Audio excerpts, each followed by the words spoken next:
Guys, let's talk about finding a breeder, whether it's for a Great Dane or some other kind of purebred. It's really important that you take your time and find the right breeder. Not a backyard breeder, not a hobby breeder, not a puppy mill.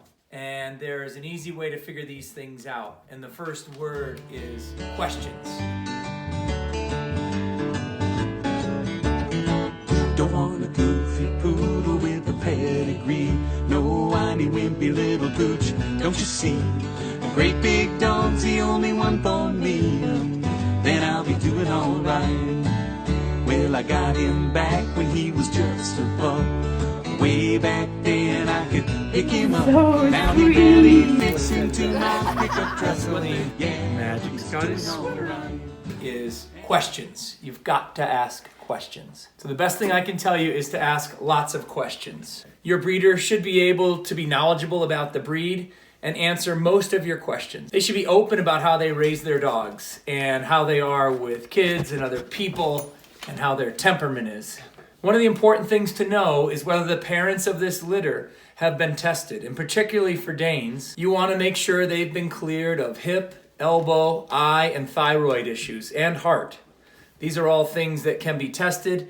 You can find the results at offa.org and determine if these tests have been done and what the results were. Now, not every breeder does all these tests, but based on their answers to your questions, you should get a general idea as to their level of commitment to breeding these amazing dogs and furthering the breed standard.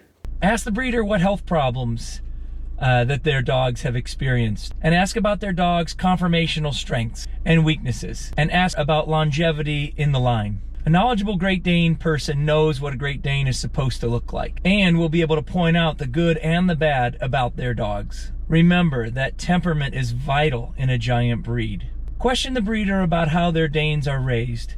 Are they raised with people, children? How are they with other dogs, etc.? If a breeder makes their dog sound too good to be true, it probably is, and you're probably not getting the whole story. Use good judgment.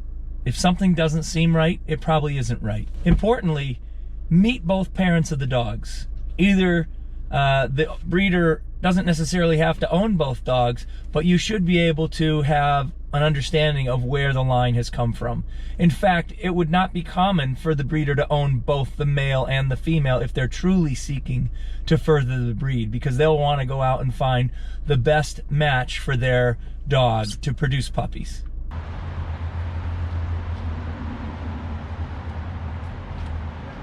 On the flip side, be ready for lots of questions from your breeder. They should want to know what kind of yard you have, if there's other pets in the home, are there kids, and they'll want to know if you've got a fence. If they're willing to just place a puppy with you without asking any questions, you should run. Your dog's breeder should act as your mentor, giving you all kinds of information about how to feed, what kind of shots and vaccination schedule to follow, etc. A reputable breeder is someone you should expect to retain a relationship with. That puppy is their responsibility for life. If anything should happen to it, the expectation is that that dog would go back to the breeder. We love featuring dogs here of any breed, but here's a Great Dane puppy, 2 months old. How cute is Zeus? Zeus comes to us from Eduardo Burgos. Thanks, Eduardo, and Zeus, you're looking good. Keep sending pictures in or videos. I'll put them here in the vlog, and we'll keep track of all these beautiful animals. So there's a lot of information out there on the internet about the right questions to ask a breeder, so I won't list them all here, but you can find them and you should ask them. And if a breeder gets upset about you asking those questions, that's another danger sign, because a knowledgeable breeder wants a knowledgeable owner for their pets.